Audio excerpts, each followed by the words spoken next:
So hello guys and welcome to the catch-up video. Now this is going to be a video that gets us up to date with what happened at Alfreton and the journey that we as a manager are taking on this save. So what we're going to do first of all, we're looking forward to a potential third round FA Cup tie on the last video. We'll have a look at that now and then I'll basically guide you through what happened for the rest of that season and the bit of the season that you're going to see really up until the big decision that we had to make, whether to leave or stay at Alfreton. So, a lot of history, yeah?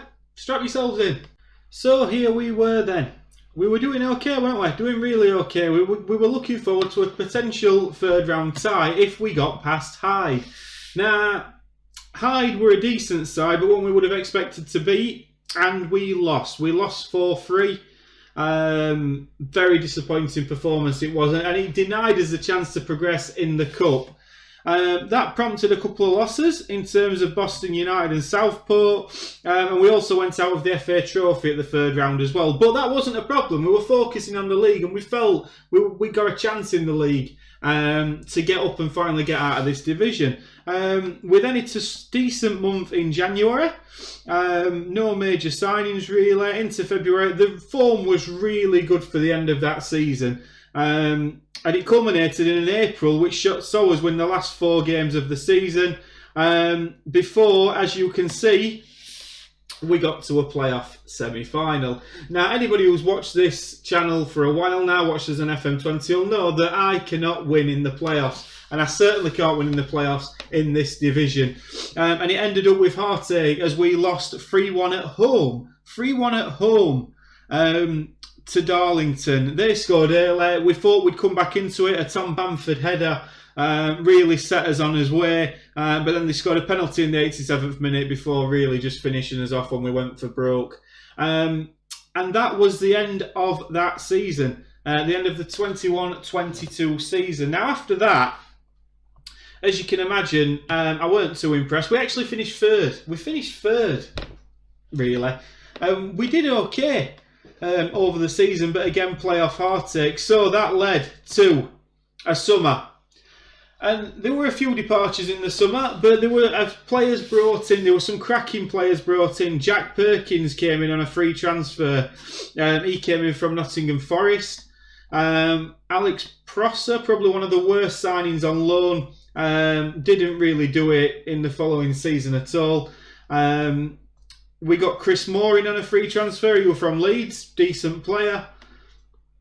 Samuel Lukaku, or Akaka even, can play on either wing. We got him in from West Brom. Sam Fielding was a right back, centre half midfielder, utility player that could play in a lot of positions and really never let us down. Isaac Evans was a left back. We had major problems at left back in this following season, but he was one of the left backs we brought in from West Ham. Josh Andrews, target man, 6'4", was amazing for us, as you'll see as we review the last season we had here. 6'4", and as you can see here, just to give a little preview, 14 goals in 20 games. He really carried on scoring the goals with Babos, who stayed with us another season as well. Jimmy Apaya and Jaden Bennett came in on loan in January-ish. No, they actually came on loan in September and October from Charlton and York. So, if we have a look at this, we kicked off the season. This was our 3rd season in charge of Alfreton Town. We had a good pre-season, as you can see, unbeaten in pre-season, and we kicked off away at Spennymoor Town, and we demolished them. Lee Shaw, one of the players that had been there all the way through, getting 2 goals, and Josh Andrews. And a good early start to the season, so us climbed to top of the league. A disappointing 0-0 draw with Southport, followed by a 3-1 defeat at Gateshead, were the first signs that we weren't invincible. And we found that out pretty early. And then we went on another little run, won 3 games on the trot, scoring for fun, scoring 14 goals in 3 games, which was really impressive for us. At which point we beat Hitchin and then we lost to Hyde. But it seems we enjoy losing to Hyde. It's certainly a team that we don't seem to play as best football against. And it was disappointing. But then we backed that with 5 wins straight off the bat. Charlie Barwell Kettering we beat 5-1. That were a stunning performance. And an Alex Babos hat-trick to go with it. Before winning again in the FA Cup third qualifying round against Hitchin, beating Chester, but then we lost to Blythe 1-0. This was a disappointing performance. We never really got going in the FA Cup. It'd be nice to have got a big side there down to Alfreton, but we never really managed it. We then got hammered by Hereford, absolutely demolished by Hereford, before Guiseley and Blythe. And that were a mixed bag of results then. We had a mixed bag of results. From November onwards, we had a mixed bag of results, but we were just coming back into form. We beat Whitton, a 2-2 draw at Altrincham, and then we were just starting to show signs before Telford. Now that brings you practically up to date. As it stands, Telford was the next game. As you can see from the Vanarama National League North table, we were second in the league. 4 points behind Boston United, but with a game in hand.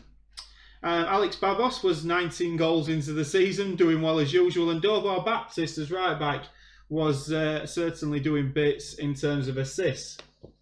Now, I had been interviewed for a job previous to the last game, which we won, I believe, which we did, Leamington. Previous to the last game, I was interviewed for a job. Now, I didn't apply for the job. Rochdale came to me. Now, if we look at Rochdale are a team who are 10th in Sky Bet League 2. Bearing in mind we're in the Vanarama National North. So, realism, if you were offered this job as a manager, it's a big, big jump. And we look at League 2, and they are currently only 3 points off the playoff places. So we were going for a title challenge in the Vanarama National League North to a playoff push in League 2. It's a big jump, and that got asked at the interview, and I said, look, it's not a problem, we'll cope with it. This was where the decision was made, that we were going to have to leave Alfreton. Now, I think, personally, in 3 seasons at Alfreton, we've done rather well. The first season, we banged on expectation, and finished 17th. Alright, it weren't smashing. Second season, we finished 3rd in the playoffs and lost in the playoffs, which exceeded expectations. And we were in a title challenge in our 3rd and final season. Now, there were those of you out there who say, he's never got out of this league. And you are right, I haven't got out of this league. So, what I'm going to do is, this is going to be a save that's offline now, and I'll just post if I ever do get out of it. But I obviously then moved to Rochdale, and I took Alan Smith with me, which I'm excited about. And we did actually lose our first game of the season, our first game in charge of Rochdale. So on our next stream, which is going to be tomorrow, on Wednesday now, then we will really get stuck into Rochdale and see what happens. And on Friday, as mentioned yesterday in the catch-up video and the channel update, that will be when this story keeps on getting caught up. So for you guys, it's going to be highlights on YouTube. It's going to be highlights, basically a roundup of what's happened, how far we've got, who signed what. Am I going to take Alex Babos with me? I'm not too sure. He's been an absolute legend for me at this club. Absolute legend for me. In fact, what we should probably do is just have a look at the club vision. We were on course, all right. We didn't quite do it in the FA Cup, but I think they understand that we had a... Oh, they understand why they were knocked out by Blythe.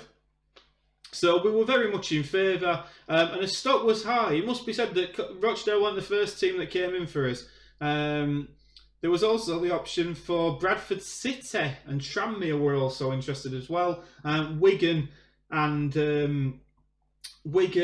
Grimsby were also other teams that were interested, along with a couple of other sort of National League South sides, which we're not interested in. We're not going down south, really.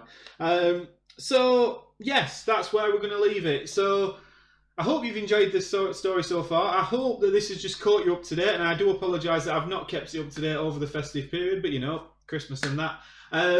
So, we will now see you at 5:30 on Friday. We'll see how we've got on in our start at Rochdale. Don't forget to like and subscribe to these YouTube channels, and make sure you get yourselves over to Twitch, where you can talk to me live. How fun is that? Right, we will see you later on, guys. See you later.